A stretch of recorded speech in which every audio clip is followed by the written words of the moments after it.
Assalamualaikum warahmatullahi wabarakatuh. Apa kabar teman-teman semuanya dimanapun kita berada, semoga selalu dalam keadaan sehat dan bahagia. Selamat datang kawan-kawan semua di channel Ana Abrori Channel. Saya adalah asisten channel yang akan memandu kalian dalam perjalanan menaklukkan seleksi CPNS dan P3K tahun 2023. Teman-teman yang sedang berjuang untuk meraih kesuksesan, jangan khawatir. Di sini kami memiliki solusi terbaik untuk kalian. Modul-modul latihan yang lengkap dan komprehensif, khusus untuk semua formasi jabatan, tersedia di link yang tertera di deskripsi video ini. Harga yang super terjangkau, hanya Rp50.000, untuk e-book, yang berisi soal-soal teknis dan kompetensi bidang, tes intelijensi umum TIU, tes wawasan kebangsaan TWK, tes karakteristik pribadi TKP, manajerial, sosiokultural, dan persiapan wawancara. Teman-teman semua, persiapkan diri kalian dengan semangat dan yakinlah bahwa kita bisa meraih kesuksesan bersama-sama. Mari kita awali perjalanan belajar kita dengan berdoa, sesuai keyakinan kita masing-masing. Oke, tanpa basa-basi lagi, mari kita mulai dengan soal yang pertama. Kumpulan soal-soal latihan sesuai kisi-kisi untuk formasi jabatan Widyaiswara Ahli Pertama. Kebijakan pelatihan ASN dan Widyaiswara. Part 1. Berikut adalah contoh 20 soal pilihan ganda dengan kualitas HOTS mengenai kebijakan pelatihan ASN dan Widyaiswara beserta jawaban dan pembahasan yang detail. Kumpulan soal-soal latihan sesuai kisi-kisi untuk formasi jabatan Widyaiswara Ahli Pertama. Kebijakan pelatihan ASN dan Widyaiswara. Part 1. Berikut adalah contoh 20 soal pilihan ganda dengan kualitas HOTS mengenai kebijakan pelatihan ASN dan Widyaiswara beserta jawaban dan pembahasan yang detail. 1. Berikut ini adalah tujuan dari kebijakan pelatihan ASN, kecuali A. Meningkatkan profesionalisme ASN. B. Mengembangkan kompetensi ASN. C. Menjamin kenaikan gaji ASN. D. Mendorong inovasi dan kreativitas ASN. Jawaban C. Pembahasan, kebijakan pelatihan ASN bertujuan untuk meningkatkan profesionalisme dan kompetensi ASN, serta mendorong inovasi dan kreativitas dalam melaksanakan tugas. Kebijakan pelatihan ASN tidak berhubungan langsung dengan kenaikan gaji ASN. 2. Salah satu strategi dalam kebijakan pelatihan ASN yang efektif adalah A. Mengurangi anggaran pelatihan ASN. B. Tidak melibatkan pihak eksternal dalam pelatihan. C. Mengidentifikasi kebutuhan pelatihan secara sistematis. D. Menghilangkan pelatihan berkelanjutan bagi ASN yang sudah berpengalaman. Jawaban C. Pembahasan, strategi yang efektif dalam kebijakan pelatihan ASN meliputi mengidentifikasi kebutuhan pelatihan secara sistematis, sehingga dapat mengarahkan program pelatihan yang sesuai dengan kebutuhan ASN. Mengurangi anggaran pelatihan, tidak melibatkan pihak eksternal, dan menghilangkan pelatihan berkelanjutan bagi ASN yang sudah berpengalaman bukan merupakan strategi yang efektif. 3. Salah satu prinsip dalam kebijakan pelatihan ASN adalah A. Meminimalisir partisipasi ASN dalam pelatihan. B. Menyediakan pelatihan yang tidak relevan dengan tugas ASN. C. Mendorong pelatihan lintas jabatan. D. Tidak melakukan evaluasi terhadap pelatihan yang telah dilaksanakan. Jawaban C.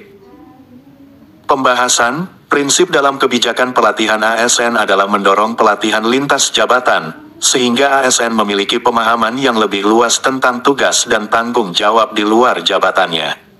Meminimalisir partisipasi ASN dalam pelatihan, menyediakan pelatihan yang tidak relevan, dan tidak melakukan evaluasi terhadap pelatihan yang telah dilaksanakan bertentangan dengan prinsip-prinsip tersebut.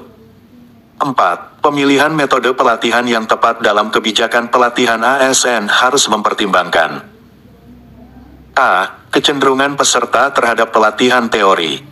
B. Anggaran yang dibutuhkan untuk pelatihan tersebut. C.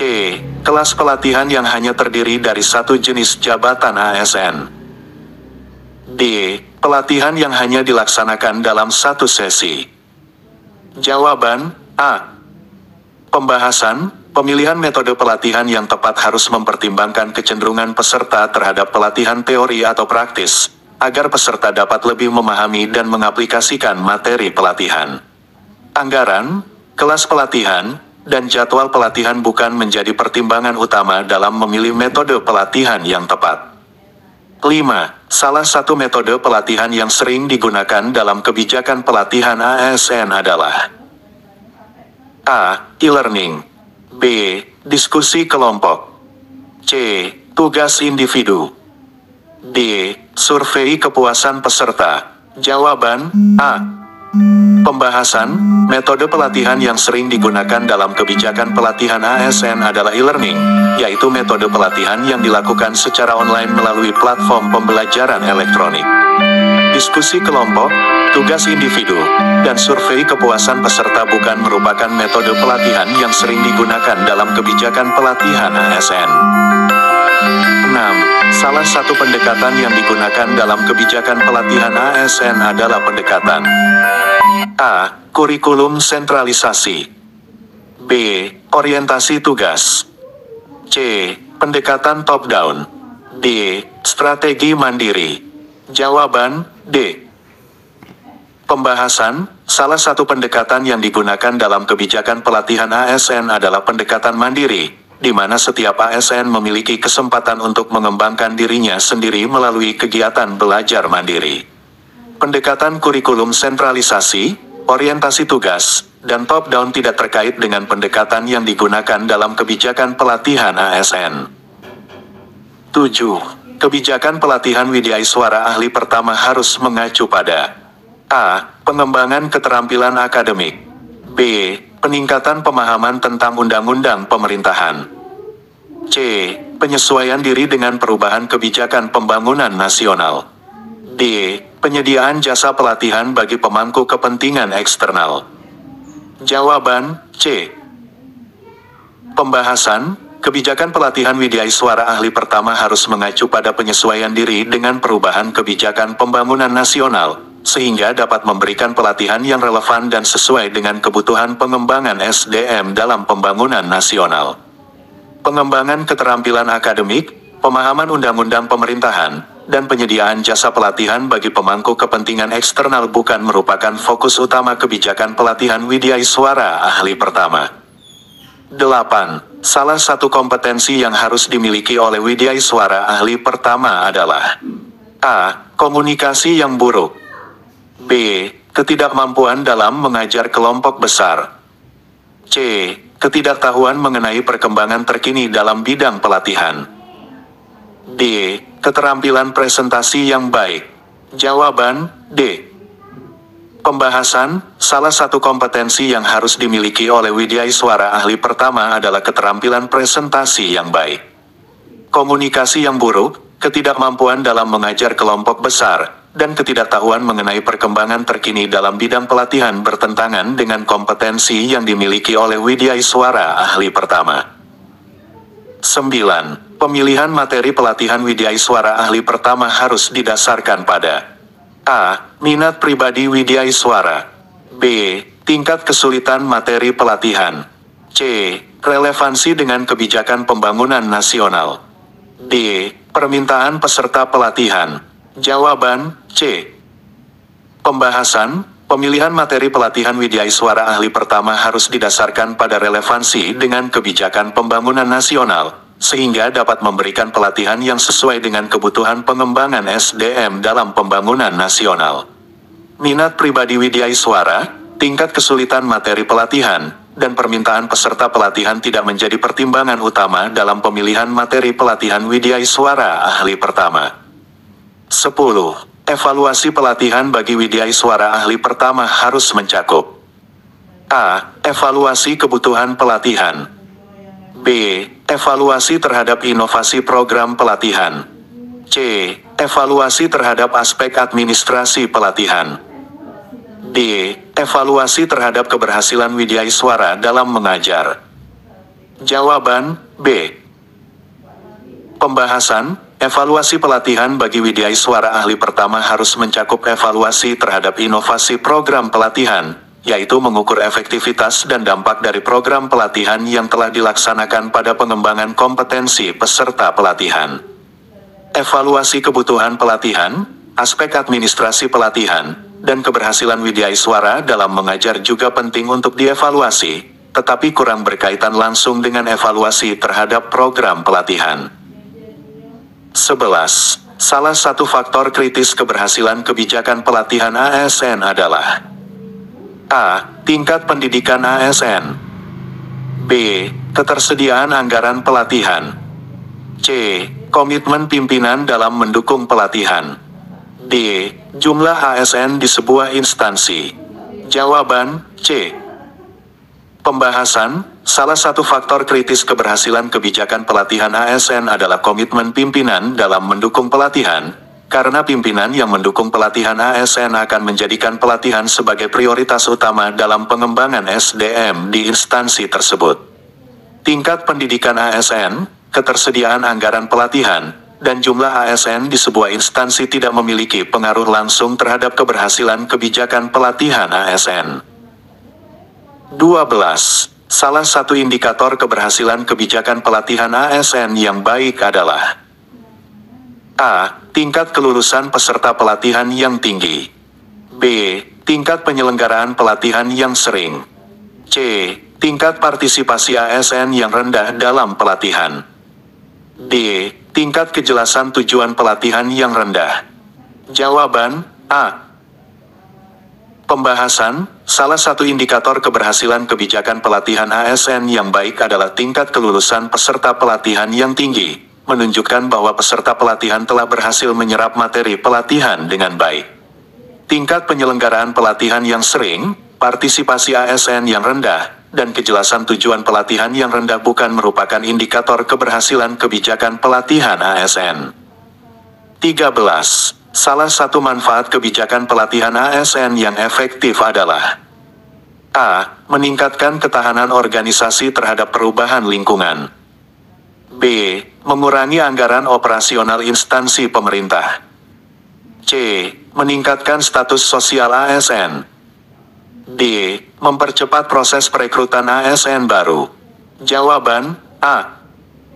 Pembahasan, salah satu manfaat kebijakan pelatihan ASN yang efektif adalah meningkatkan ketahanan organisasi terhadap perubahan lingkungan, karena ASN yang memiliki kompetensi yang berkualitas akan mampu beradaptasi dengan perubahan yang terjadi.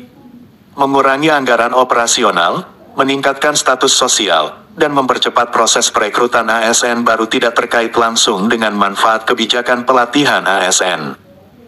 14. Salah satu hambatan dalam kebijakan pelatihan ASN adalah A. Kurangnya anggaran yang dialokasikan untuk pelatihan. B. Ketersediaan jumlah Widyaswara yang cukup. C. Tingkat partisipasi ASN yang tinggi dalam pelatihan. D. Tidak adanya evaluasi terhadap pelatihan yang telah dilaksanakan. Jawaban A. Pembahasan, salah satu hambatan dalam kebijakan pelatihan ASN adalah kurangnya anggaran yang dialokasikan untuk pelatihan, karena anggaran pelatihan yang terbatas akan menghambat implementasi kebijakan pelatihan ASN yang efektif. Ketersediaan jumlah Widyaswara yang cukup, tingkat partisipasi ASN yang tinggi dalam pelatihan, dan evaluasi terhadap pelatihan yang telah dilaksanakan bukan merupakan hambatan dalam kebijakan pelatihan ASN. 15. Salah satu langkah untuk meningkatkan efektivitas kebijakan pelatihan ASN adalah A. Mengurangi jumlah program pelatihan yang ditawarkan. B. Memperpendek durasi pelatihan. C. Melibatkan pihak eksternal dalam pelaksanaan pelatihan. D. Memperkuat evaluasi pelatihan terhadap keberhasilan peserta. Jawaban D. Pembahasan, salah satu langkah untuk meningkatkan efektivitas kebijakan pelatihan ASN adalah memperkuat evaluasi pelatihan terhadap keberhasilan peserta, sehingga dapat mengidentifikasi kekurangan dan kelebihan dari program pelatihan yang telah dilaksanakan. Mengurangi jumlah program pelatihan, memperpendek durasi pelatihan, dan melibatkan pihak eksternal bukan merupakan langkah yang tepat untuk meningkatkan efektivitas kebijakan pelatihan ASN. 16. Faktor-faktor internal penghambat keberhasilan pelatihan ASN di tingkat nasional adalah: A. Infrastruktur yang memadai. B. Kompetensi widyaswara yang berkualitas. C. Minat peserta pelatihan yang tinggi. D. Kurangnya ketersediaan anggaran pelatihan. Jawaban D. Pembahasan, faktor-faktor internal penghambat keberhasilan pelatihan ASN di tingkat nasional adalah kurangnya ketersediaan anggaran pelatihan, karena anggaran pelatihan yang terbatas menghambat implementasi kebijakan pelatihan ASN yang efektif. Infrastruktur yang memadai, kompetensi widyaswara yang berkualitas, dan minat peserta pelatihan yang tinggi adalah faktor-faktor yang mendukung keberhasilan pelatihan ASN. Oke, baiklah teman-teman semuanya. Kita cukupkan sampai di sini dulu belajar kita di video ini. Terima kasih telah menonton video ini. Semoga materi dan pembahasan soal CPNS dan P3K tahun 2023 dari Ana Abrori Channel dapat membantu meningkatkan persiapan kalian. Ingatlah, kesuksesan bukanlah hal yang instan, tetapi hasil dari kerja keras dan dedikasi. Jika kalian ingin mendapatkan modul latihan lengkap, jangan ragu untuk mengunjungi link di deskripsi video ini. Jangan lupa untuk like, komen, dan subscribe agar tetap mendapatkan update terbaru dari channel kami. Sampai jumpa di video berikutnya, selamat belajar, dan selamat meraih kesuksesan. Wassalamualaikum warahmatullahi wabarakatuh.